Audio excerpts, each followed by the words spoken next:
Okay. Ready to Love DC, episode 11. I feel like we've been doing this for like a whole year. It has been like, I guess because the first part was like kind of slow. And then the drama picked up, I guess, episode 6, and now we're here. And the season finale is coming up as the next episode, and then the reunion. I hear it's gonna be interesting. Y'all know that's my favorite word. Anyway, so we're just gonna pick right up where we left off the last time. Um,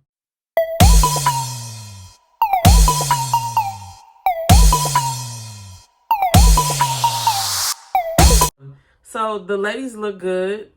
Tommy tells them that it's time for the guys to meet their family. Now, I know this is an accelerated process, and I can't think that it's longer than a few months, if that. And so, like in a regular world, like, are you going to introduce your parents to just somebody?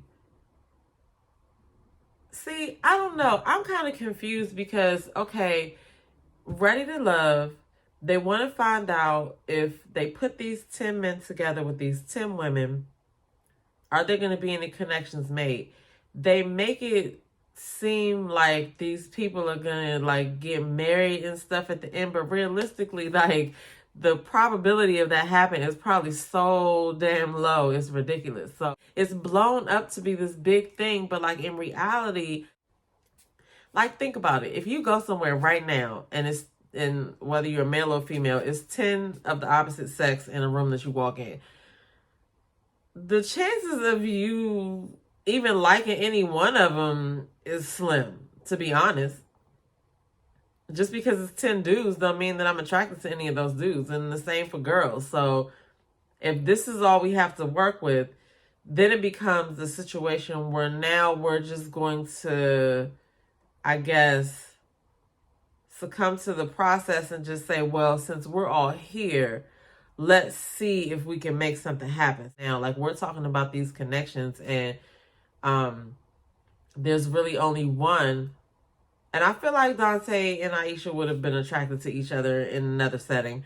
But some of those people there would not have been attracted to certain people if they weren't in a controlled environment. Like if you're walking into a club and there's 100 dudes in there, some of these men would not have been picked. So that's all I'm saying about that. But so here we are. We are in here we are in episode 11. The women are about to introduce the men to their family.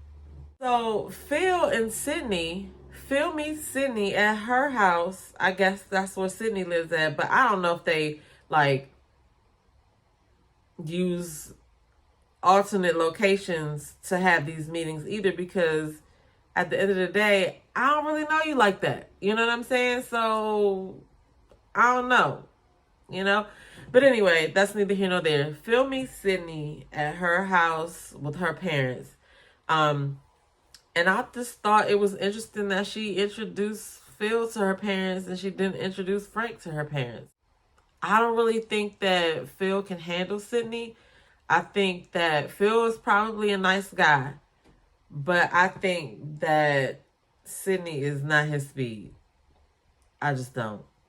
I don't know, but I think that he's going to pick her, and Sydney is probably not going to pick anybody. I'm about to probably make all types of like assumptions in this video that we're just going to have to come back and laugh about whether I was right or wrong later, because I just don't think Sydney's going to pick anybody. Then you got Aisha and Dante, and Dante meets Aisha's brother and her mother. They asked about the baby mothers. The brother, was like, isn't anything crazy gonna happen? Like anybody popping up? Like he just wants to know, like, don't bring the drama. I'm glad he didn't say I'm not the drama dude again or whatever. But like, yeah, last video I said that his kids are not new babies. So I feel like they're gonna get along just fine. I think that this is like the only real connection in this episode. I mean, in this season. And so anybody else that chooses anybody else, I feel like it would just be because they got direction from production. That would just be my thought. But anyway, again, what do I know? As usual, Dante and Phil brought flowers and stuff for the people that they were meeting. Well, Dante bought flowers for the mom, which for real, that's all he needed to do. Phil brought flowers for the mom, flowers for Sydney, and he brought the father like something as well. But I feel like the reason why he did that was because it seemed like Sydney told him who he was going to be meeting and that they like gifts. I'm not saying that Phil can't think of that on his own, but I think that Sydney wanted him to make a really good impression on her parents. That's what I think. I mean, who knows at this point? Aisha's family thinks that Dante is genuine. Sydney's mom likes Phil. I just think it's funny that people are liking Phil. Like I said, Phil's nothing wrong with Phil, but like he's definitely not the dude that. No. So Mumeen's father and uncle and sister meet Frank. I didn't know Frank was African. That is very interesting. So they have that in common. It seemed like Frank kept it real with his answers. It seemed like he wasn't, trying to hide anything. And he had a moment where he was like, oh, I'm about to sip this drink, but he still communicated. I don't know, though. The only thing I think they have in common is that they have African roots. Like, other than that, I'm not seeing this one, guys. You have the situation that they teased about last episode where we get to find out what the heck happened with Shiloh and Phil. Well, we don't really get to find out because I feel like a lot was cut out. It was just kind of like confusing. But so Phil looks completely blown, like, I can't believe I'm caught up in this kind of thing or whatever. Like, everybody's just like, what the hell happened? So they go through the story and they were out at a club late at night. They said 4:30, 5 o'clock in the morning. And it was raining. Shout out to Rashi and Simone from Ages and Stages podcast because they pointed that out. And I did not even realize that he said it was raining. When I heard the story come out and Shiloh says that he wouldn't give her a straight answer, she was walking away to get some air. He followed her and picked her up and took her back to the car. Now, I'm picturing this whole thing go down a whole different way than she explained it. But then she goes on to say that she wasn't afraid that he was going to harm her physically. So if we're taking that off the table, what are you pointing out him picking you up for and crossing? And she said he didn't respect her boundaries, but that wasn't what she was mad about. She was mad because she couldn't get an answer. So, like, yeah, people have boundaries and people should respect boundaries. When they teased the situation, a lot of people were up in arms about if Phil put his hands on her, he better not have did this. And they were really out with their pitchforks for dude before we got any more explanation. Now, it seems like, listen, I'm just going to be real with y'all, okay? Shiloh's an Aries, and she's a young Aries. She's 33. The conversation probably went like this. We all out in the bar. We out at the bar. We drinking because Phil said he had one shot. She said we had drinks. It doesn't really even matter how many drinks they had.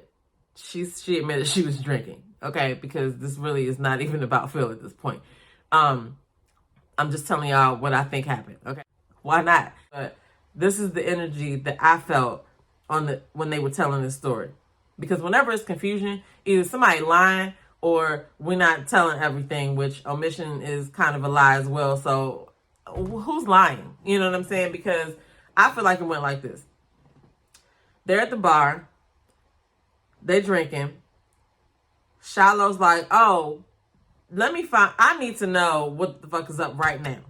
You know what I'm saying? She had her liquor jacket on, and the liquor jacket gave her the courage to be like, fuck this, I need to know. Come on, I need to know. When Phil would not give her a straight answer, she probably blew up, walked outside. Now, my thing is, even in the highest of my rage, I'm still aware of self-preservation. I'm not about to go outside in a DC alley at 4:30 in the morning. No.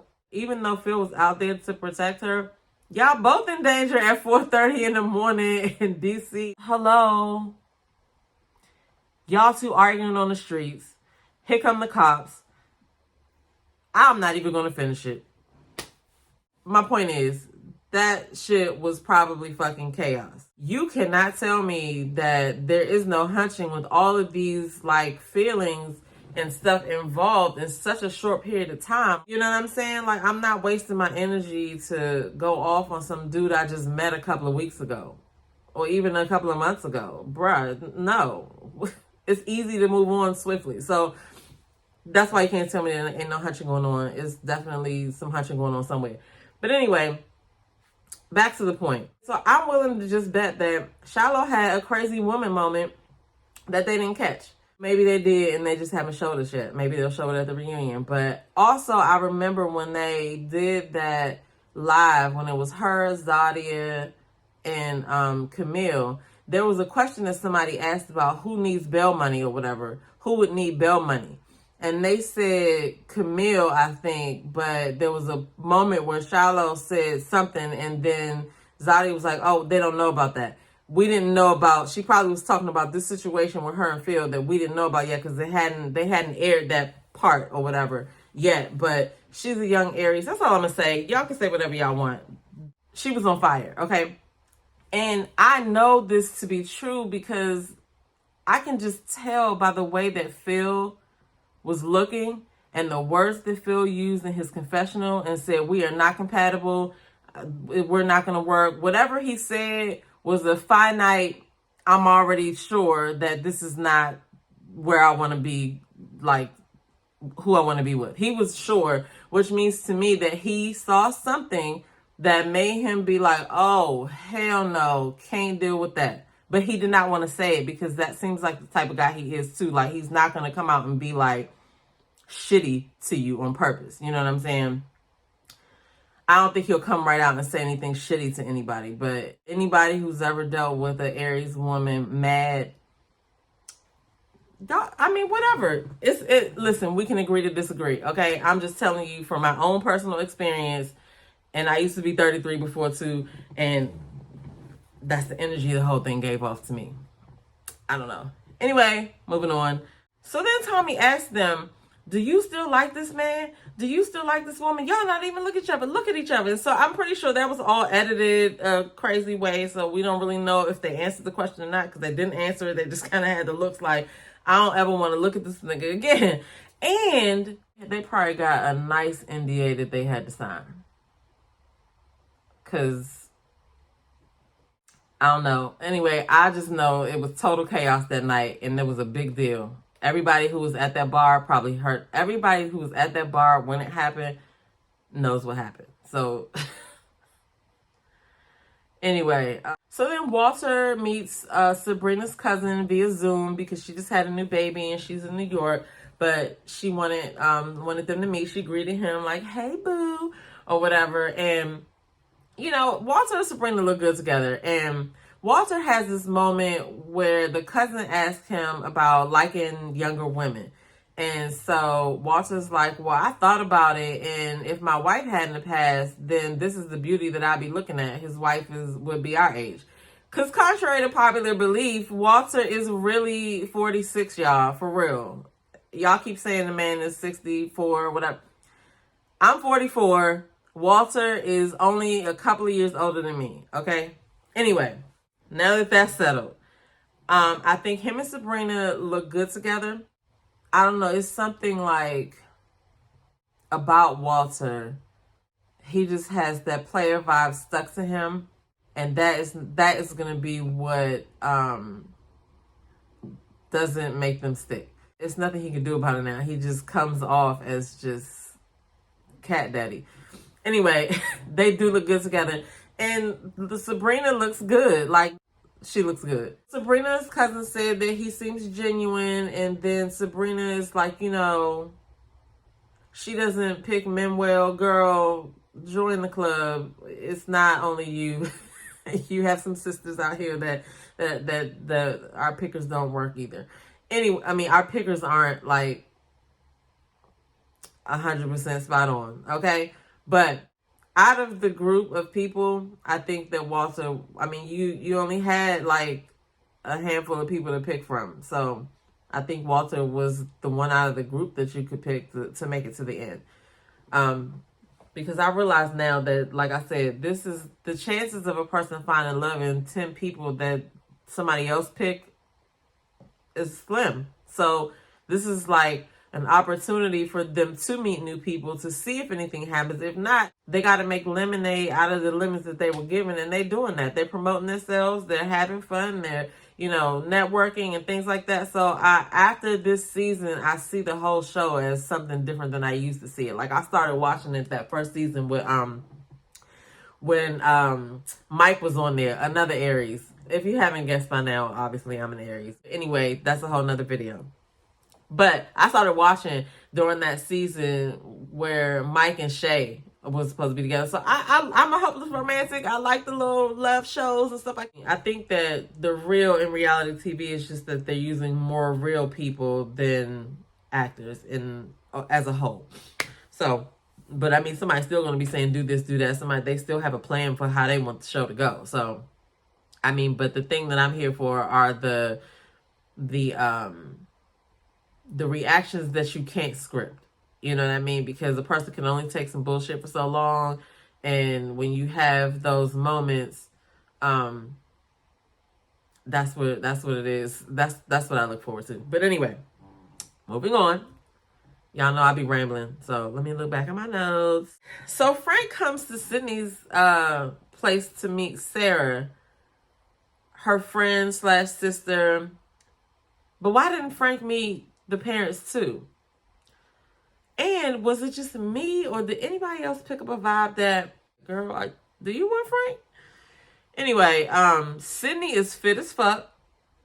That's all I gotta say about that. But Frank said that Sydney is a female version of him, and that's not gonna work. And then at the end, Sydney seemed like she was saying they might be just friends. So, I mean, the friend clearly was against her dating Frank. So I feel like everybody thinks that she's gonna pick Phil, but I think she's just not gonna pick either one of them. So to go back to the Shiloh and Phil situation, I think a lot of what happened was that Shiloh let what she thought Phil was doing get the best of her. And she's also a part of the Brown Girl Squad, and there was probably some conversations about that too. I don't know, but there's just a lot we don't see. We're just led to draw these own conclusions based off of what we saw on TV. And that's the only thing that I can say about that. Don't get mad at me. These are just my thoughts. This is my point as to why I say Phil is not used to this type of attention. Look at Frank, who was dealing with Mumeen and Sydney. And then you have Phil. He had Shiloh and Sydney. Right? Frank communicated to the women exactly where he was with it. They might not have liked what he had to say, but he communicated it. Phil chose not to communicate well. He chose to give them answers that really weren't answers. You know what I mean? We saw that as soon as we saw that at the pool, at the mansion. It was obvious right there. She was asking him, what's going on? Like, so Phil, that is my point. That proves right there that he's not used to this attention. He does not know how to handle multiple women. I mean, I don't think that's a bad thing either. But if you're going to date multiple people, you need to know how to communicate with those people so that nobody has any moments where there's a misunderstanding. I mean, Tyrone was trying to get with Shiloh. Shiloh was like, nah, I'm about to still go through the process. She wasn't where he was. And so now Phil has like kind of made it seem like she turned into Tyrone. But the more I thought about it, she did not turn into Tyrone, because when Tyrone said that to her, she communicated to him right where she was. And that's kind of what pissed her off. And that's why she probably cussed him completely out at that bar at 4:30 in the morning. But, so they have the next women's deliberation, where they're talking about how all the meeting with the parents and family and friends went. And so Shiloh is sitting there while everybody else goes around the room and says how great their things were. And then, so when it's her turn, brings up the situation about her talking to Tommy, and she says she made the decision that she didn't feel comfortable with him meeting her family. What I'm trying to figure out is, if you weren't physically threatened, even though she kept saying that she wasn't scared he was going to harm her and stuff like that, she kept the undertone going on like that. And so, I mean, are you embarrassed and you just don't know how to get out of it? Like, what's happening? Because all you got to do is just say, he pissed me off and I don't want to talk to him no more. Like, it didn't have to be this whole, like, dramatic thing. She says she's mad because he did not respect her boundaries, and that's why he didn't meet her family. I just want to know what we missed. I feel like Sydney handled that really well in that deliberation. Do you mind if I talk to him? And Shiloh was like, by all means. I mean, what was she going to say? No, bitch, I'm still going to talk to him. I was just trying to be courteous, but I don't want you to be blown that I am going to talk to him. And I'm willing to bet the story of what really happened is probably so fucking crazy, y'all. Like, I'm telling y'all, they probably all, like, if they only knew. But then I also watched Rashid and Simone's Ages and Stages podcast, and Simone said that people do be in the deliberation line. So you know what I'm saying? So she thought that it was good that Sydney wanted to talk to Phil to get his side. But I mean, I figured that they'd be lying. Like, just because people will try to say anything to try to throw somebody else off the person they want. Like, I can imagine that, and like how messy it could get, which is why I really don't understand why they was trying to portray this kumbaya situation the whole time, when now everything is coming out. It's like, so what was really going on? Like, what's really real? Like, what's really happening? So then Tommy is like, well, is there any way that it could be repaired? She's like, she's not sure. And I'm like, what happened? What happened? Because the stuff that you've given us so far is not making sense. And like the thoughts not jiving. I don't know. Like, I'm not picking up what you're putting down. I don't know what's going on. And I'm looking at everybody's body language in that deliberation, and they don't look like they agree with what's going on. They look like they're like, you know what, I'm just going to sit right here. I ain't going to say nothing about this, because when this shit come out, they're not about to have me saying nothing. So Tommy says it's no eliminations this week until Shiloh can talk to Phil and get that taken care of. So Phil and Shiloh meet, and Phil apologized for letting it spiral and not taking control of it. He tells her that he's been trying to get in touch with her. She's like, "Oh, I wasn't ready to talk." Okay, I get that. You know what I'm saying? But like, what happened to make you get to that point? Is what I want to know. Like, what happened? It wasn't because he picked you up. What happened? And now he likes Sydney. That's what happened. I'm telling y'all. I'm trying to tell y'all. DC is not that big. And who knows what's been happening outside of filming and all types of stuff. So, I don't know. I don't know what's going on, y'all. She says she's hurt and she's angry. And she says she has marks. But then she says she didn't fear for her life. Why you trying to make it seem like dude tried to do something to you then? But her eyeshadow was cute, though. She looked cute. Eventually, it has to come out. So, I don't know. I know people can't wait to interview her because we want to know what happened. They probably should interview Phil. Well, they probably should find somebody that was at the damn club when they was at the club and talk to them, because unless they made everybody in there witnessing the situation sign an NDA, somebody has to know what happened tonight. Damn it, I want to know. So yeah, so Phil asked her, do you think I was trying to hurt you? And she said yes, emotionally.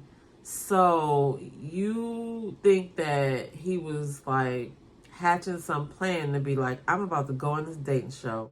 I'm about to get these girls to like me. And one of them, I'm going to try to hurt her emotionally just to see if I can do it. Like, I don't think that that's what he did. Stuff like that happens and you have to work through it. And, you know, sometimes it's stuff that you can't get past. You kind of created a false narrative because while you weren't saying that he was trying to hurt you, you were creating that undertone. And that's just not a good look. That's just like, you know, you're insinuating something that didn't happen. But the way that your reaction is like it did happen. So anyway, again, we're all confused. But she has her I'm about to kill myself off the show meeting with Tommy. So she ends her journey. So we got Sabrina and Walter, Phil and Sydney, Frank and Mumeen, and Aisha and Dante.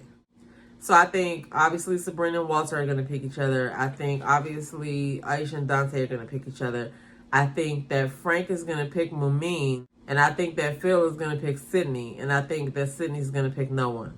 So we'll all meet back here next week to laugh if I was wrong. But we'll see. I kind of like this. I like being able to like put my little deliberations out there and see how I fared the next week. So we'll see what happens. So next week, the women meet the men's parents, which I'm about to use my favorite word again. This is going to be very interesting, guys. And it's the season finale. And then we get into the reunion. So, I mean, that's all I got to say about this episode. I mean, what do y'all think? Who do you think is going to pick who? Do you think that Frank going to pick Mumeen? You think Frank going to pick Sydney? You think Sydney going to pick Frank or Phil? I mean, those are the questions for next week. And do y'all miss Camille? Because after Camille and Zadia was gone, like, now it's kind of just like we got the Shiloh drama to deal with. Like, what do y'all think? Comment below, like, share, subscribe, and I'll see y'all in the next video. Peace.